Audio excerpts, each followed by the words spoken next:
Okay, Gabriela, I want to first thank you so much for coming on Reiki Radio. So welcome to the show. Thank you. It's an honor to be here with you. Yeah, I have to tell you, there's so much to talk to you about, just even based off of your book. And I want to show it to everyone first before we get into the conversation, Everyday Magnificent. And you are the author of this, and it's about practices to activate an unlimited life, which is a huge topic in so many arenas, right? But I wanted to ask you first, just so everyone kind of gets a little feel for your background. I know that you consider yourself a practitioner of expressive arts. So can you just share with us a little bit about your work overall? Sure. It has morphed so much over the last many decades. In its current form, my work is very much about supporting both individuals and collectives, groups, communities to really light up with their genius, with the innate wisdom and gifts of what they know by heart, and even what they came to this planet and this life to bring forth for their own development and journey, as well as for the collective of our species and our planet at this time, which I think is such an exciting time to be alive. And so in terms of the expressive arts, my experience personally, and then over decades of working with clients, is that when we tap into the creative process, whether it's through writing, drawing, any mode or expression or medium of what we might consider the arts, dancing, singing, sounding, moving, expression, we tap into the creator life force energy. We tap into creation as it's moving through us, through our own vessel of awakening and experiencing life. And we call it our creativity, right? But that really, the bigger picture is about accessing our divine creative potential to be artists of reality, to be artists of our own lives, and to create beauty, to walk in beauty through the world in ways that light us up, express our soul's highest calling, our heart's deepest knowing, that which brings us joy, passion, pleasure, connection, communion, and also contributes to the larger field of humanity, of the earth, of our planetary family. So that's really what my work is about in a big umbrella way, and then it looks a lot of different ways. Yeah, it's interesting hearing you say that, because I think a lot of times when we hear creative expression, we tend to think of just something in the realm of, more traditional art forms, right? Like whether it's music or drawing and things like that. And so a lot of people, even myself, I would have said like, no, I'm not an artist or I'm not creative. But when you put it in those terms, I think it's really interesting to get us to look at how we are creators on so many levels. And like you said, it's like this artistry of life. Definitely, definitely. And so there is, I think, for some of us, a deprogramming that needs to happen, an unlearning from many of the conventions or conditions or narrow belief systems that maybe we haven't even known we've been functioning under, that might say, I'm not a poet, or I'm not a dancer, or I'm not a singer. And yet, when we look at peoples across the earth, across times, all cultures have ways of connecting in dance, in song, in storytelling, in the sacred act of making art and giving offering, that this is not only art as survival and thrival, but that this is a way of communing and creating with our own life force, as well as with the mystery of life.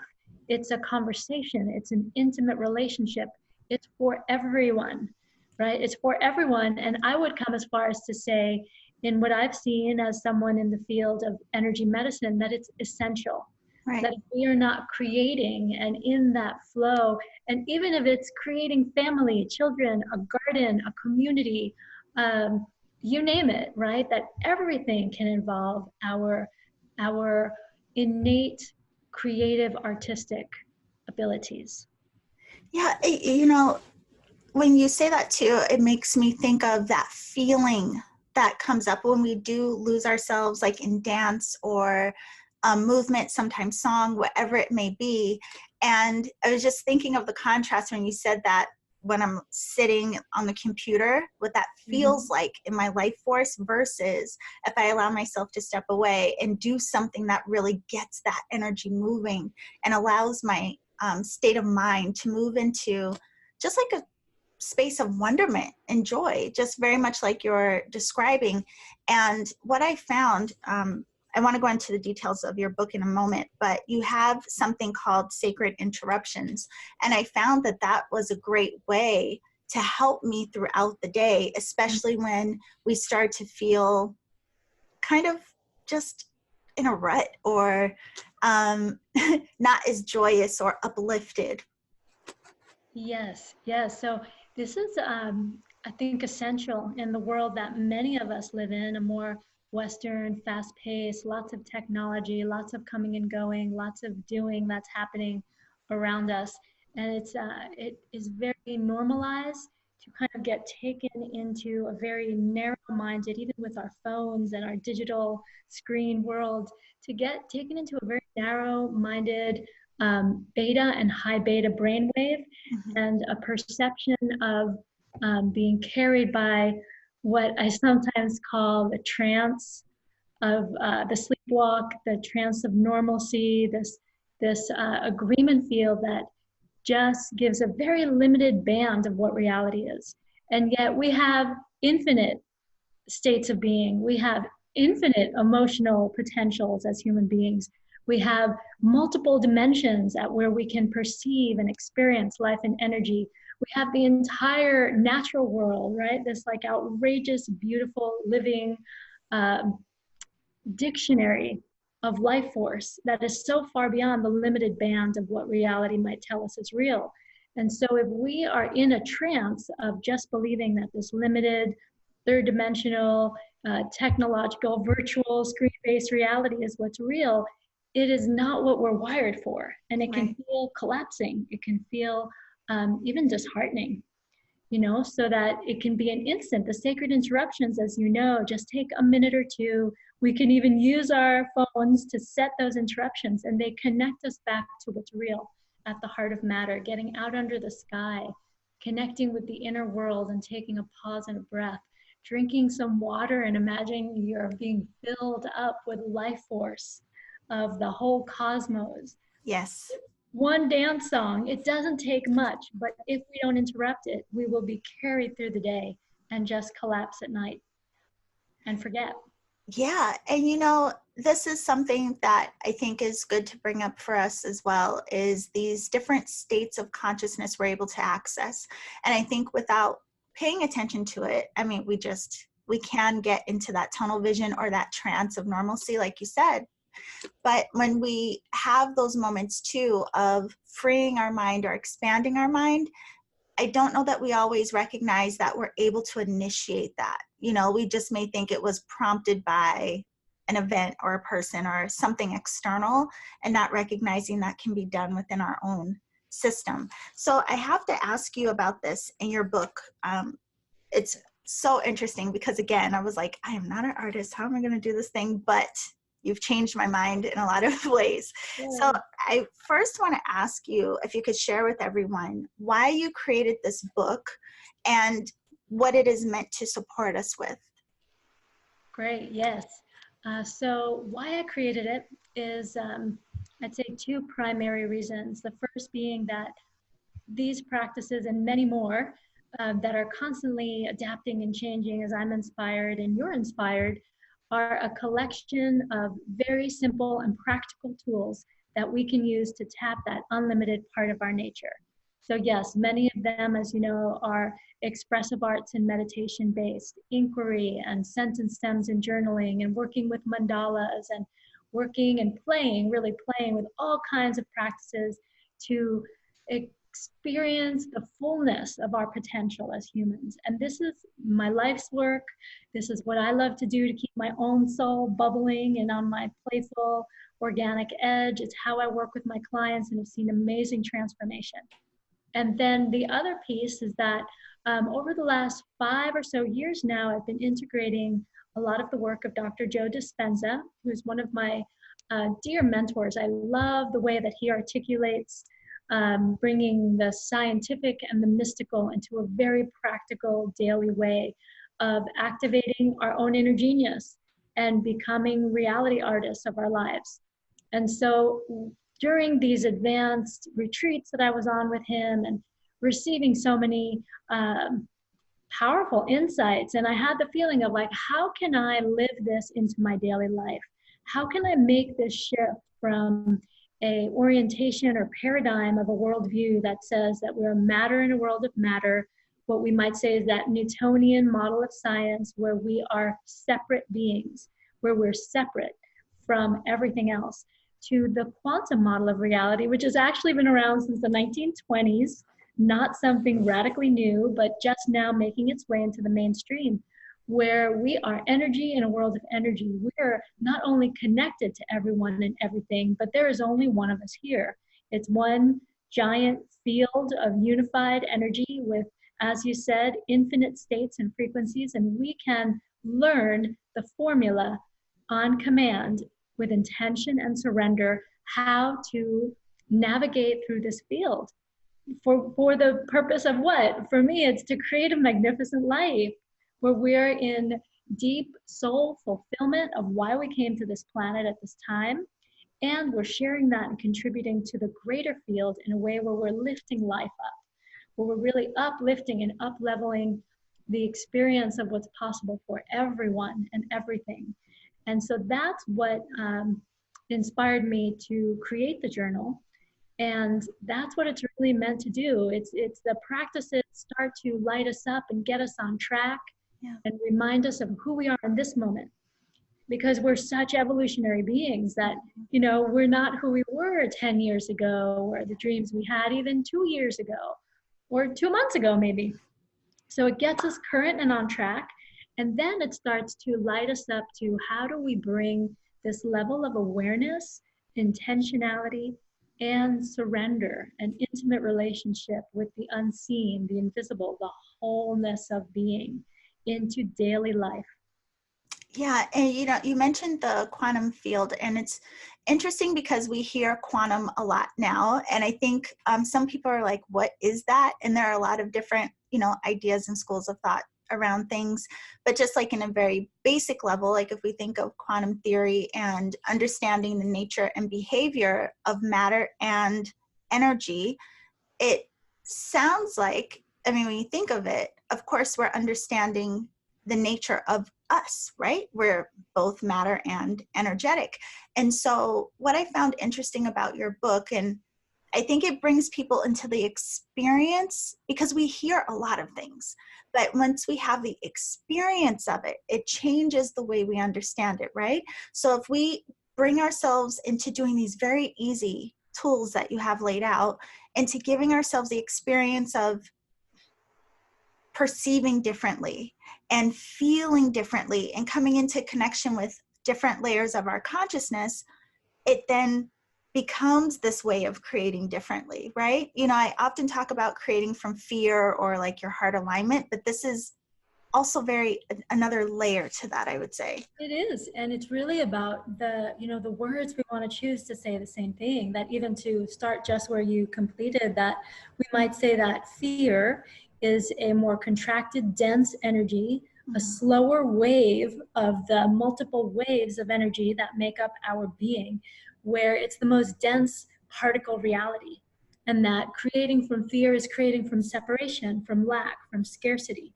Right. But then creating from what you might call the heart, a much faster frequency, a frequency that's no longer particle-based, but energy, wave-based.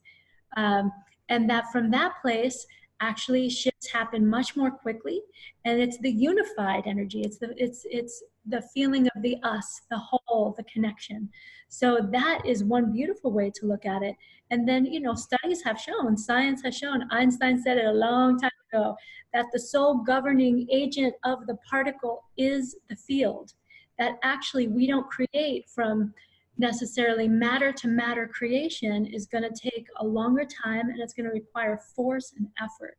But creating from the field, from the pattern, the energetic pattern, not only is it an incredible, playful, alchemical adventure, for me, it makes makes life much more exciting, but it's also much more efficient and much more whole and unified and immediate. Yeah, it's interesting because also it's what you're describing reminds me of people talk about, and I've even talked about being in our flow, right? And those times where everything just seems aligned and like you notice more synchronicity and all of these things. And again, with oftentimes not realizing that we can bring ourselves into those states of awareness and experience, and it's not just some random offshoot or act. Yes, yes. I love Dr. Joe just recently said in one of our classes that what we call miracles is actually creating outside of convention. Which I think is so practical. You know, it's not like, oh, a miracle has happened. Yes, there is a mystery that I'm going to bow to every day. The big magic is awesome. I'd much rather give myself over for it to have me and guide me than some little I, me, mine perspective that's trying to control and make things happen. And we can learn the formula, we can learn the process, and then wire and fire and build the circuitry in our brain in the infinite, right, miracle of our nervous system and how we're even here in these miraculous bodies. We can learn and entrain to create in such a way where we are creating outside of convention, where we are learning how to I would say like on loving command, because it's not a command that's forceful, but it is a learned practice where we can learn how to find and stay in those flow states, in that zone, in that current of grace. There's an emotional state that goes with it. There's mental and brainwave states that go with it. And we can learn and become the playful, childlike, curious alchemists of our own lives. You know, you mentioned rewiring, and that again is something that's talked about often. And I just want to make sure people really get that. Like we have this potential and this capacity. And I love like your work and all of these different things because it's all helping us to understand our design, right? Which again helps us to be more connected to how we're creating, how we're functioning and experiencing life. But you also mentioned practice. And I always think that's such an important component. But the beauty of these types of practices, it's the more we do it, the easier it is to click into these states or to, I guess, kind of hold it regularly, you know, where it starts to feel less like you're going in and out of those states, where it starts to literally shift your whole beingness. And it's like that shifting of mind. It is, it definitely is. And it shifts the baseline is one of the ways I experience what you're saying is that, and an example I can give might be of a client who has a tendency towards anxiety and negative thinking and very fear-based and has maybe some patterning around guilt and shame, is not connected to their creative life. So over the course of, first of all, waking up, awareness, shining that light of awareness is always already such a powerful shift, because then we have to kind of spy on our subconscious inner dialogue. And sometimes it will take some time of deprogramming, of unlearning, of starting to have that witness state that can say, oh my goodness, there I go again, running worry and negativity and getting overly mental. So starting to do some practices like, I mean, there's so many, I'm just gonna pull one out of the ethers. So when I notice that starts to happening, I go outside and I put my feet on the earth. I connect my life force and my awareness out. Instead of narrow thinking, I connect out to the sky and the sun. I take a few deep breaths. Maybe I shake and vibrate my body and get that mental energy circulating through the physical form. Maybe I even do a little Tai Chi or Qigong type movement and move like the trees and the wind, right? Then I start to put a practice, whether it's a sacred interruption or first thing in the morning when we wake up, that first thing in the morning, right when we're coming out of sleep, and then right when we're dipping into sleep at night, that's the place where we can reprogram, right? So we start to recognize, what is it that I'm shifting? Okay, I know who don't I want to be. Negative, worrying, self-judgment, over mental. Who do I want to be? More alive, more connected to my gratitude, breathing more deeply, dancing more, playing more. We start to reprogram both our mind, but then also our actions, Yes. right? So you said it so well. We're wavical beings. We're particle and we're waves. We're electromagnetic. And when that comes alive in the body, and over time we put practices that are reprogramming, creating new circuits of brain wire and fire together, right? So when we do that and we're firing and wiring together, we're creating new states and pathways through which becomes a way of life.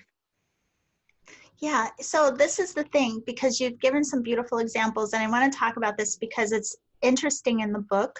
Like you said, I just want to point out for everyone, it's a 90-day journal. So you are very involved in this process, and you give at the beginning these different practices that you'll also find throughout the book as you go. So there's two things with this. One, I loved that it gives a variety of how we get into these different states, because, you know, different people may feel drawn to doing different things, but it also interrupts patterns of, I think sometimes we get so stuck in, I have to do this way every day in a very routine way. And then we come out of the experience and we get so into just the functioning on autopilot, like we've already done so much in the past. Right. And the way you've designed this is every day there's a different way of using these tools. So I really appreciated that. But I wanted to talk to you about the different sections, because there were 5. You had the foundational activities, life practices, energy medicine bundle, quantum wildcard practices, and then the touchstones. So was it the work that you've experienced over time and what you've experienced with clients that helped you come up with this arrangement of tools in the book? Yes, and so everything that is in the book comes from direct experience, my own direct experience of like, wow, this is what has really worked over the years to just fine tune my life to feel like I am thriving. Yeah. Even the ups and downs are, you know, there's a baseline of love and joy and flow in my life, period. In my clients as well, seeing what really works. Pulling together a treasure trove of practices that are going to stimulate and activate and bring in novelty and play and creativity on all levels of our beings: emotional, mental, expressive, sound, voice, movement, nervous system activation and optimization, energy medicine experience, expression, so that we can articulate, right? Because it's one thing to have an awakened heart. It's another thing to be able to articulate that and bring that out into the world in a way that fulfills us and also is serving others. So all of those places are touched, but then really the process of bringing together what's in that book was divinely inspired. It was me sitting in my studio with a couple hundred different possibilities and saying, okay, you show me what you want in there. Show me the order. Let's have some fun. Yeah. And it was really following the flow of invisible guidance that brought that together. Well, I have to tell you, one of the things I thought was really cool about this book too is because in the last few years, one thing that's become very popular to help people go into a meditative state are things like meditation coloring books. And even when I study my tarot cards, I have a tarot coloring book, which I love. But I like that this really brings you in, involving you in different ways. So while, yeah, there are areas where you may create your own mandala, and then you have some days where it's like free expression, but there's, again, you're working with various levels of our functionality, because then there are, the breathing exercises, the dance, like you said, but also journaling. So it really brings into play all of these different layers of us. So I think it also kind of expands and widens that understanding of how we're working all the way around, like full bodied. Definitely. And I am a lover. I stand for love and I stand for wholeness. Mm-hmm. And there is so much that's possible for us that I want everyone to find in their own unique way how they can live as whole beings and whole expression, you know, and those mandalas where I can't tell you how many people look at an empty circle and just don't know what to put in it. And to even just that practice of being Yeah. able to show up to emptiness, to show up to the unknown, to the invisible, to learn how to bring, we're doing it all the time, we're just not doing it consciously. Everything comes from nothing. Yeah. Everything is first created on the invisible realm. So it's really a practice that it can even seem like, oh, this journal, I did these practices, they totally uplifted my life. But the bigger leap is, how do we step into the living, waking, walking meditation of life and realize that we are conscious co-creators? And, Yeah. and that's a lifelong endeavor. It's not something that I pretend to have mastery of, though it is a much more empowering perspective than being a victim to circumstances. Well, that's one of the things I love about this work, is because you notice, I mean, you're constantly evolving, you're constantly changing. Like there's always something to expand into, you know, and that's what I think makes it very exciting, because you have no idea like how things are going to change and shift. It's just like being in the experience of it all. But it's funny you say about seeing the empty circles on the pages. Yeah, that was honestly when I saw it, I was like, man, okay, I'm not an artist, like what's going to happen? So I had to get past that, of course. And what I found was, not only was I in a very meditative state, but it was freeing.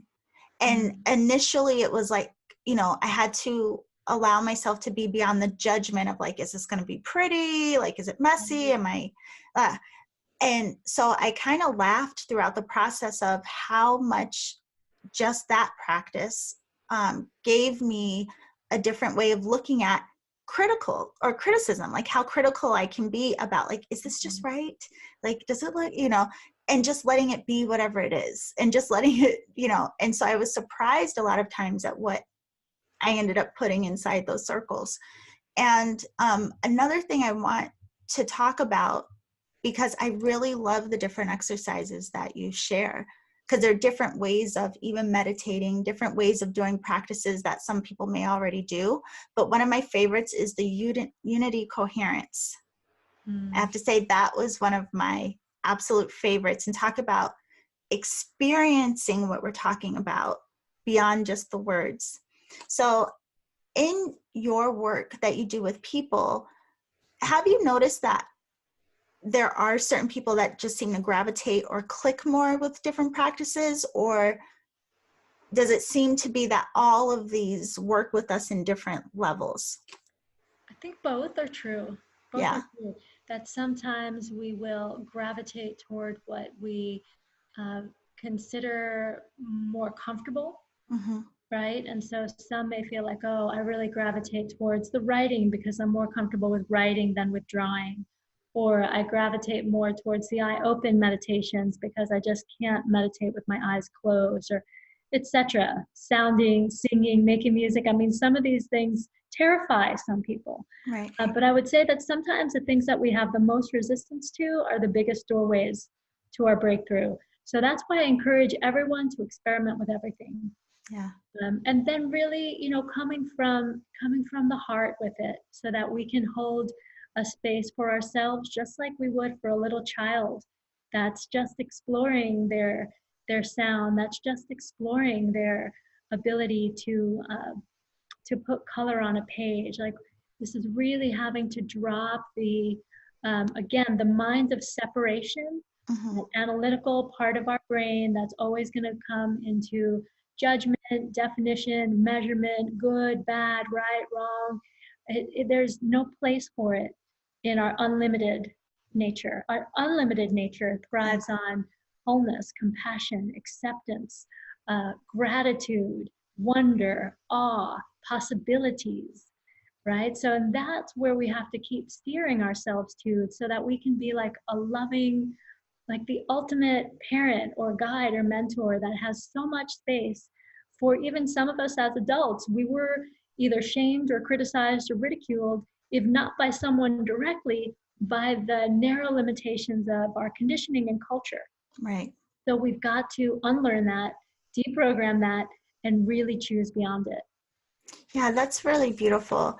And I want to go back to, I meant to tell you this, but I glazed over it. But with the unity coherence, one of the things about that practice that I love so much is it really brings you into that space of, we talk about surrender all the time. Like, how do you surrender? And how do we learn to trust? Because again, a lot of times we're afraid, or creating from that fear space because we're afraid, like we have to control the outcome and not trusting that things will unfold in, like, you know, a divine order even. So in this particular practice, there's even a mantra with it, like, my will and your will are as one. I think that's loosely what it, but I just thought, like, wow, what a beautiful meditation, and also mantra along with that helps us to release that control that we've become so imprisoned by. Yeah, I love how you're doing this as you say that. So that's beautiful. Because the body is our temple, an altar. It's our magic wand, I like to call it sometimes, this conduit of being. That when we consider the mind of separation, the analytical, even the fight or flight, survival chemistry, that's all mental energy, and that in esoteric anatomy, mental energy lives in the navel, it lives in the solar plexus, right? We think about mental energy, but in esoteric anatomy, as we've tracked it through many different perspectives, Asian, indigenous, shamanic, etc. So that and that's like that gut feeling, right? That fight or flight survival chemistry. Again, it's the slower, more dense frequencies that are the lower centers of the body, that are the particle reality that make up the I, the individuated self, right? It's like the USA, and sometimes I think of it as like it's the rugged individual. But when we come into the heart awareness, you were just doing this beautiful motion. The heart is beyond the density of survival chemistry. The heart is unity consciousness. It's the we, it's the us, it's gratitude, it's compassion, it's love. And so when we bring our awareness, even by nature of touching our hearts, I love this. This should be one of your body mudras.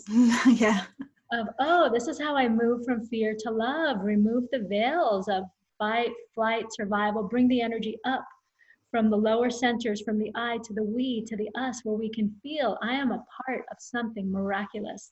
I'm connected to everything. Love lives here. And to learn how to see through the eye of the heart, not the eye of the individual. This is where my will and thy will are one. Yes, you're reminding me of too. I love the open circuit meditation. That's another one that I love so much. But you know what I also found interesting, because I started this in July, and I still have, a ways to go. And I started noticing in the mandalas that I was creating, there were certain patterns that would reappear in them, and it's interesting of just looking at it from the space of like, what's coming through my, subconscious mind. Like there were a lot of spirals and a lot of reference to nature, like in sun, moon, and stars, and all of these different patternings that were coming through. And even though I didn't really know why, there was something about that just made me happy inside. I don't know if it's the release of it or just getting it out and seeing it visually, but I really did enjoy it much more than I would have ever expected. That's beautiful. That's beautiful. And it's true. You don't need to know why, right? The mind seeks to understand, but the soul and the heart, it is just the experience of receiving those visual reflections of the patterning. It's sacred patterning. Whether it looks what we would judge as beautiful or product art, it's not product art. This is the process of bringing what's on the inside out. Just by nature of drawing in a circle instead of a square, we're able to invite wholeness. And in the unified field, the quantum field, a really simple way to explain it is that it is a field of energy and information. And information, when it coalesces into coherent energy, takes the form of patterns, sometimes geometric patterns, patterns like the flower of life, right? Or the dodecahedron, or different beautiful sacred geometry that's also reflected in crystals of water that have been loved and revered and reverent. So it's amazing that we are nature, right? You are the stars and the moon and the cosmos. Yes. So how beautiful that even just the process brings us into a deeper state of wholeness and unity consciousness and peace. Well, you know, it's so funny. I was going to tell you this anyway, but it just dawned on me because your book, it says practices to activate an unlimited life.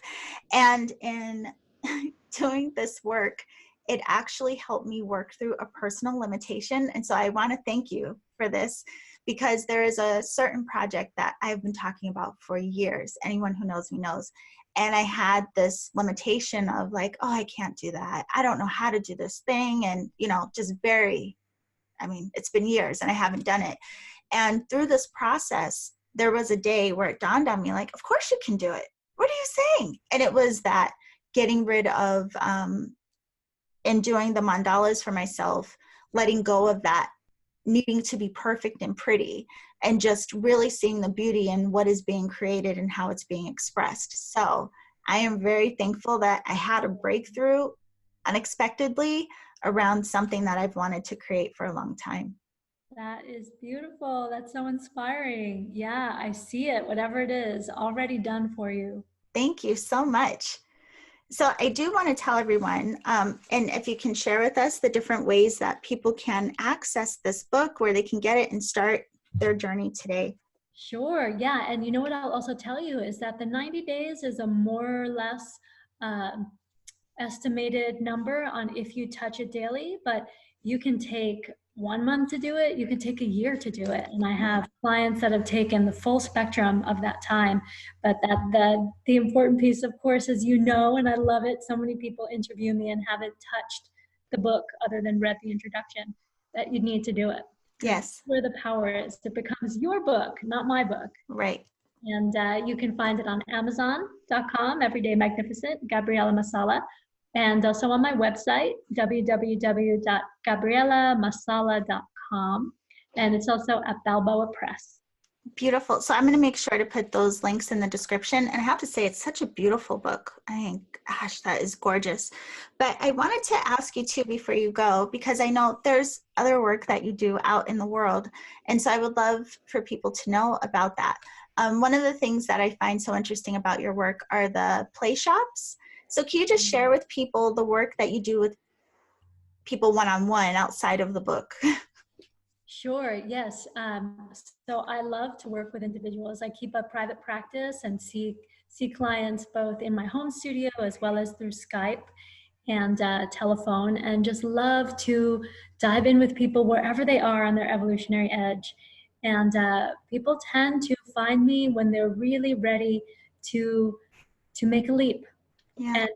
And I love to walk with them. And really, a lot of my work is turning people back in towards their own deepest knowing, and empowering them to experience it from the inside out. So I'm not on the outside doing anything to people. I'm really supporting them to light up from the inside out. And play shops, I love to work with groups, especially with women. I feel like the future is being ushered in by amazing women who are lit up with their gifts and potential. And so we do, my goodness, everything from trance dance to soul dance to singing. I'm a song carrier and love to bring the sacred songs of the indigenous, Star Nation, and Earth renewal songs into the collective. I integrate all of the aspects of Everyday Magnificent. I'm also a lover of the art of placement and working with supporting people to make their homes into a living temple.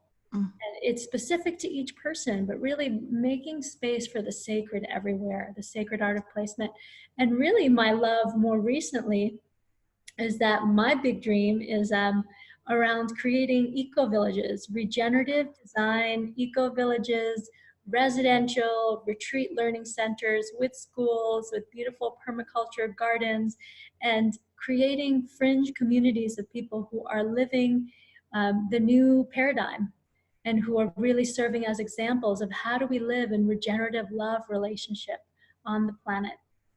That is really beautiful. And I know it's a possibility because I drove across country with my mom a few years ago, and we stopped at this very interesting town. I think it was in Iowa, but it was a group of people and they had a shared belief.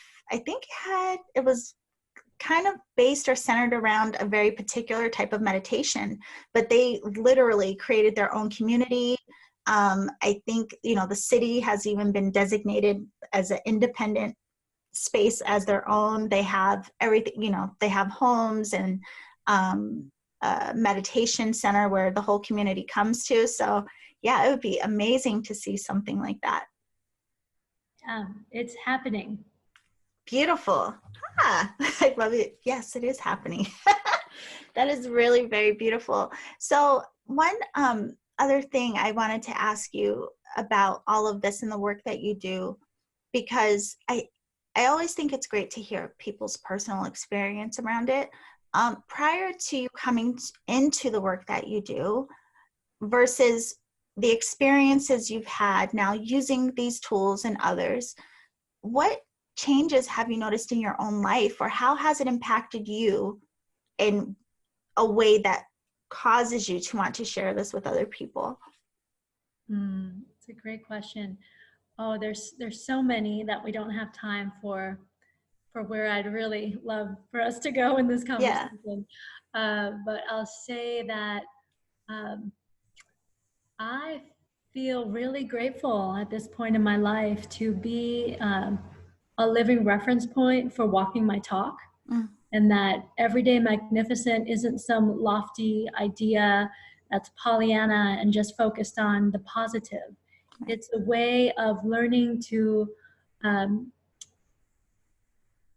be really sober in our awareness of energy, and that I feel grateful that I've been able to learn how to be 100% responsible for my internal experience, no matter what is arising. And to be able to self-regulate and manage my energy, to be able to plug into a greater source of life force from the inside out, but also from the outside in, and to circulate that energy in a way where I feel really grateful to have a baseline of being a being of love, knowing that about myself, though I believe that's true for all of us, that we're these beautiful love beings that are here to light up and bring our greatest gifts to the world. And so I'm living that. I'm living it in a way where happiness and gratitude and exuberance is my natural state. And even though I have all kinds of ups and downs and challenges and initiations that anyone else does, how I'm able to move through the world is living proof that if I can do it, any of us can do it.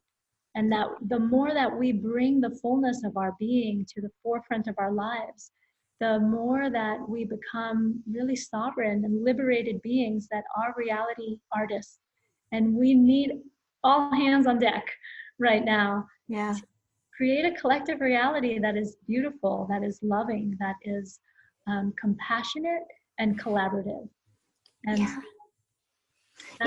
it's beautiful hearing you say it that way, and it highlights for me how it's nice having so many different access points, right? Because one of the things with the work that I've done over the years with energy work, meditation, and these things, I always tell people the greatest gift in it is it helped me learn how to manage my own energy. Even having that I had no idea I could, and brought me into awareness and accountability for my mind. And I mean, don't even get to the actions yet, like literally what's generating in my consciousness, and understanding how what's in my field is feeding into the field of everything, right? And so I am so appreciative for those aspects, exactly what you're saying. And what I found, again, unexpectedly in your book was, oh, and there's other ways to do this. And I'm just, I love variety. And so it's very cool to see that we have all of these different ways, like life is screaming at us, asking us to look in and understand our design. And just like you said in the beginning, I mean, something like just going outside in nature and really connecting with, how is this working? Like trees are phenomenal to me. So it's beautiful that we have all of these resources, and that you've also provided some other ways that we can come to understand ourselves. Definitely. I think we're a lot alike, you and Yeah. I. And yeah, the central nervous system, the brain, the heart, call it what you will, it loves variety, it loves novelty. And there's no reason for us to get locked into any kinds of ruts or limitations or kind of collapse limited narratives of who we are. And when we start to mix it up and try new things, it just expands. I almost see like a starburst energy. Yes. It taps us into that which we are, which is an unlimited, amazing miracle of life. Every single one of us. Yes. And that's why I really appreciated that you have it set up that you're doing different things every day, and it's not just this one repetitive pattern. Because I was thinking about this recently, and that, like, how I love variety. And I really appreciate that I've had the opportunity to study different things, play with different things, like even your book, and because it does expand your lens. And I think a lot of times we get so rigid in our points of view because we have been taught in a lot of ways that, there's a right way to do things, and you have to follow just so narrow-mindedly, right? Whatever it may be. And we get so consumed with that right and wrong. And it really takes us out of the freedom of, like, wow, look at all that's available to us. Look at the unlimited potential that we are. And I think these different things, and trying in different ways and expressing and experiencing in different ways, really cracks that open for us. It does. And I love that it cracks it open uniquely. Right. That's why the first 20 pages are practices and invitations to how to use the book. And the other 150 pages are empty templates for each person to fill out. And there's no knowing what will evolve. And I've done the process of this book several times now because I want to know, is it still valid for me, right? And every time it opens me up to new places. And you said so beautifully around that, what I'll call the narrow band of reality, that some might say that our current state as humanity is a very controlled species. And so that as far as the mind of separation goes, and a species that's kept in fight and flight and survival, that's kept in a narrow, separate, fixated pattern or program, is very easy to control. And part of what this process keeps awakening in me at higher levels, more expanded levels of being, is being able to perceive more reality and reality outside of the narrow band, and really feeling the awareness that there is so much possible for us, even as a species. The awareness that there was a time where we all believed that the earth was flat. Right. And that now there's just little glimpses coming into the mainstream of, oh, of course there's infinite life forms out there. Yes. Of course, in the 400 billion stars just in the Milky Way alone, there's other solar systems and higher intelligent life. And that they've been here all along, but if we're in this like little narrow band of reality, we're not going to be able to feel what's real.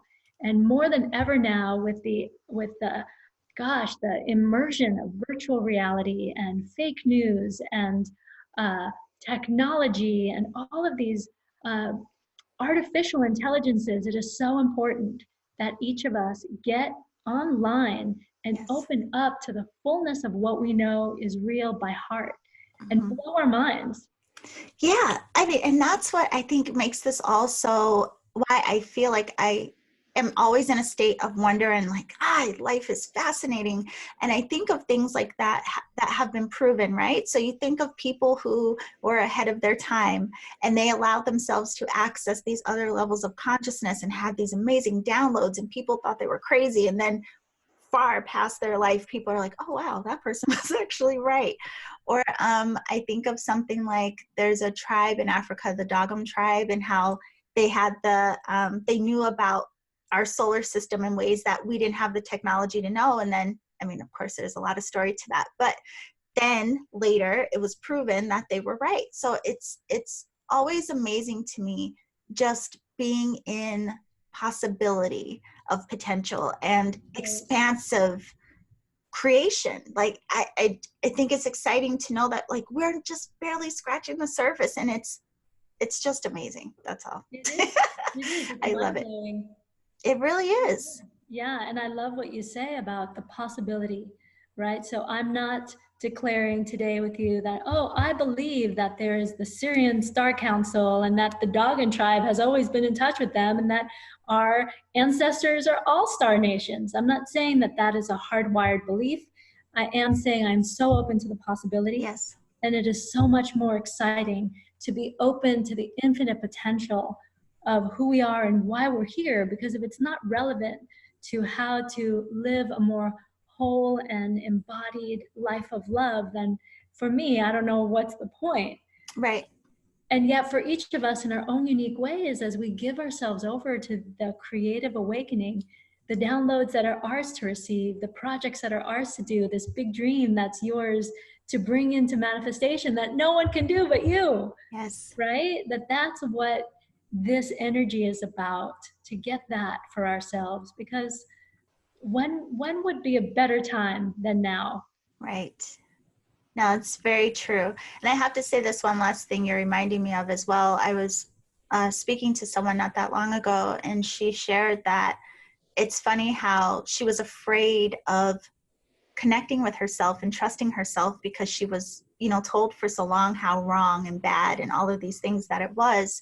And for whatever reason, she allowed herself to. And a lot of fear that she was carrying now has started to dissipate because she understands herself beyond what she was told.